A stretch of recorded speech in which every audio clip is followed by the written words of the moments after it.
So there's going to come a point in your round of golf when you're not going to be able to reach the green with your second shot with an iron, and you're going to have to pull a hybrid club out or a fairway wood to get there. In this video, I'm going to show you how you can really strike these more consistently. Many of my students are coming to me saying, Danny, I'm catching the ground behind the golf ball, I'm often topping it, thinning it, I never really get a consistent strike. That is what I'm going to discuss in this video. But not just that. I'm going to share with you a tip that one of my mentors and probably one of the best golf coaches in the world, Pete Cowan, shared with me off camera. A tip that is the simplest tip you can possibly imagine, and it is really helping my students improve the quality of the consistency of strike, not actually just with their woods, but with every club in the bag. I'm really excited to share that with you. Now, before I do though, look, if you're new to the channel, it's one of your first videos of mine, please consider subscribing. I release videos just like this every single week to try and help you improve your game. Plus, you never have to remember a thing. I'll always put a free practice guide in the description box below. So before I show you this amazing tip from Pete, you're going to need to make some small adjustments to your setup if you want to hit your fairwoods and hybrids and long irons solid every time. So let's start with driver so you understand the subtle differences. So if you set up to a driver, you know, immediately you are going to be creating with every club in the bag, look, a swing circle, I like to call it, right? Now, with every circle, there's a maximum radius to that circle, a point at which the club reaches its lowest point, right? Now, with a driver, that generally is either directly underneath your lead armpit. That's the lowest point of every swing in your bag, is underneath your lead armpit here. Now, this is where you want to position your driver, okay? Notice this, here. Now, where's my sternum? It is behind the golf ball at this stage, right? Now, with driver, we could even have it a little bit further forward than our low point, so we actually hit the low point of the swing and actually start rising upwards, because the ball's teed up, we might want to hit it, launch it miles up in the air. This is all great for driver, but if you set up anywhere like this, have that ball too far forward with your fairways and hybrids, you're going to be in big trouble, okay? So what we do instead, if I pick out, let's say, I'll start with hybrid. If I start with my hybrid here, if I position this ball where I had the driver, now the problem is, look, the club is going to get to its lowest point underneath my lead armpit and now start to almost work upwards. This is going to give me, look, a very topped style look. I'm going to almost hit up on the golf ball.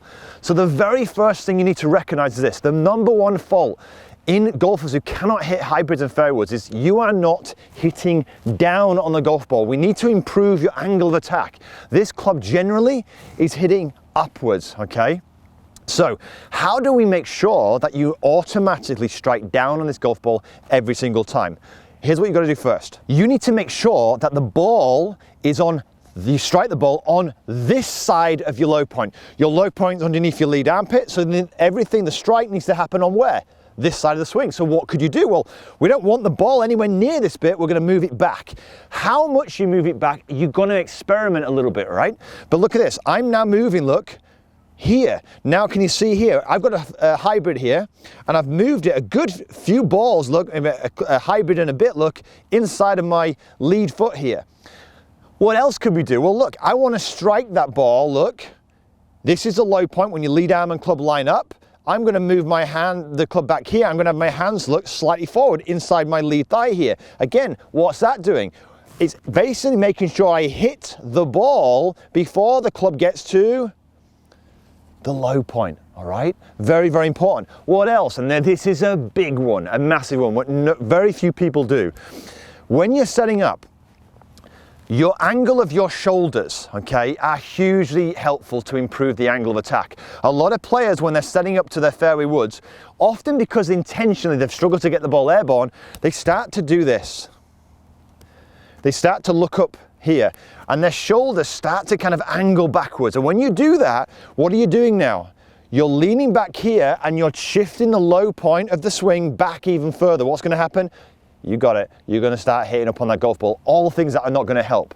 So when you're setting up, just imagine that you're almost trying to level off the shoulders. Just a little bit here.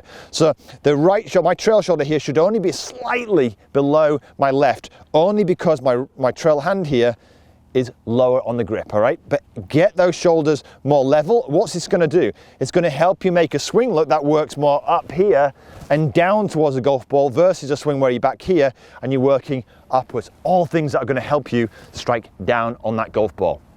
And one final adjustment. Position a little bit more pressure over onto this lead side. What does that do? Again, look, we want to strike the ball. If the more pressure we've got over here, look, with our lead side, we're going to basically, we're going ahead of the golf ball. This is going to help us, look, strike the ball, then the ground. Versus, look, when our pressure's back here, we're too far on this side of the golf ball, where you're going to hit up on it. It's going to massively affect your strike.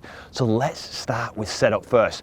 With fairway woods, it is exactly the same. But as long as your ball position and everything here is this side of your low point, you're going to really increase the chances of you striking that shot. So let's look at this in action. So I like to get into a routine with this, and what I do is I start with my feet together, so the ball now is in the middle of my stance. Then what I do, look, is I take a small step to the left and a slightly bigger one to the right. This now knows that my ball position is just ahead of center. And then I'm gonna make sure my shoulders levels feel like I'm really on top of this golf ball and my hands are forward. That is pretty much it. Feel a pressure here. Now look, if I exaggerate this, look, I'm basically striking on this, hitting the ball on this side of my swing. I'm not behind the golf ball, hitting it on this side. That is all I do.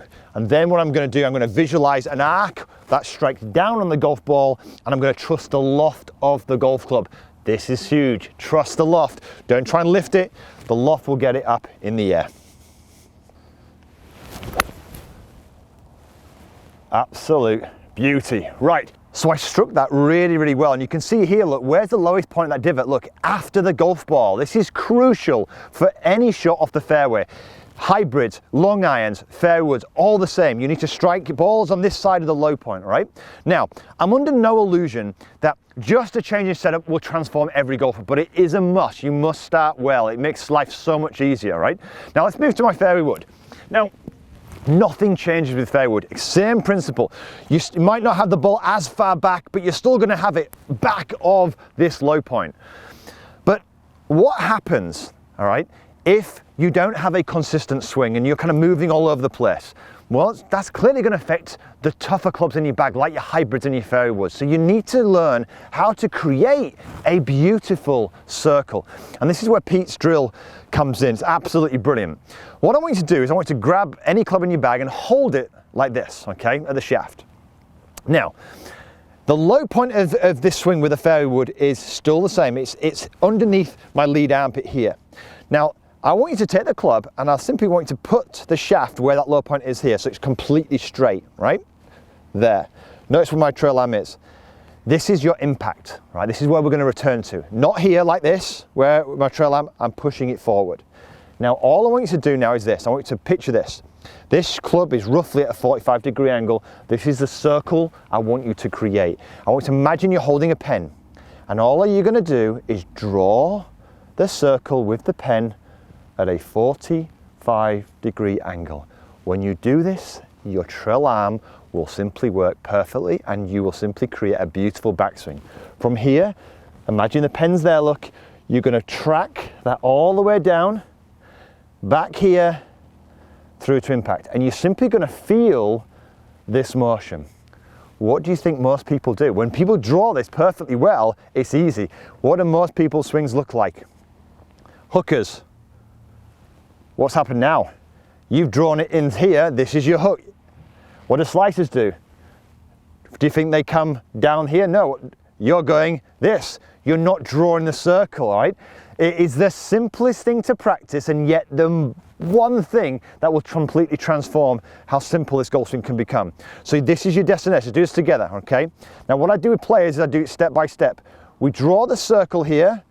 Now, as I'm doing this, notice my trail arm naturally is rotating slightly to create that circle. Now, most people, even people drawing, sometimes struggle here by collapsing because that's what they're used to. Remember, it's a pen.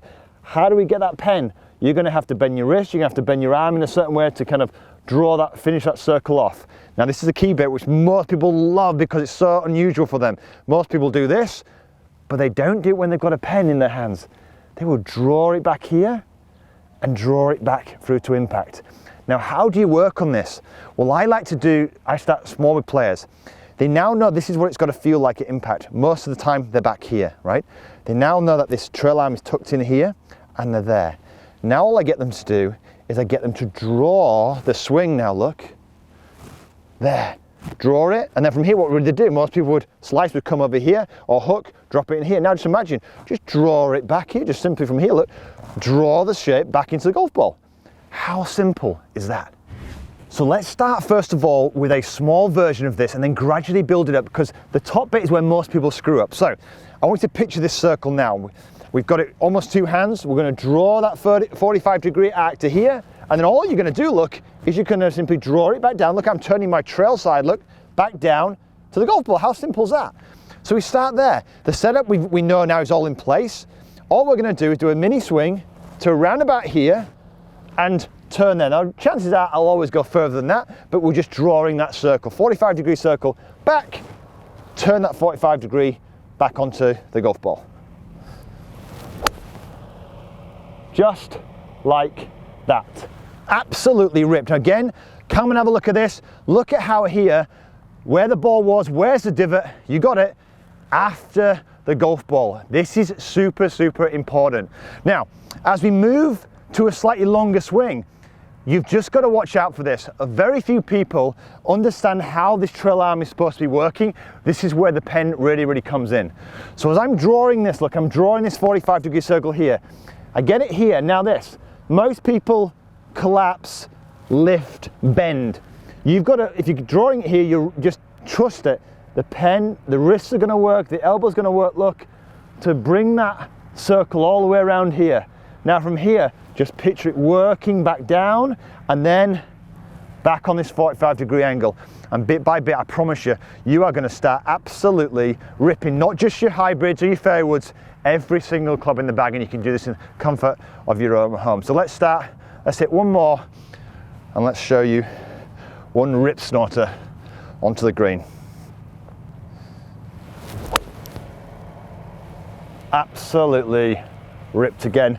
Look at this, every single one of those divots, look, after the golf ball, okay? Super, super valuable. So do me a favor, remember, with fairway woods, get the setup down first, then just practice, practice, practice, feeling this circle. I promise you, it's going to be super, super valuable. Look, I've got a free practice guide in the description box below. And look, if you want to know how this works with your iron specifically and want to improve the quality of the ball striking, check this video out right here. And of course, look, if you're new to the channel, press that subscribe button and the bell. But until next week, have a wonderful golfing week.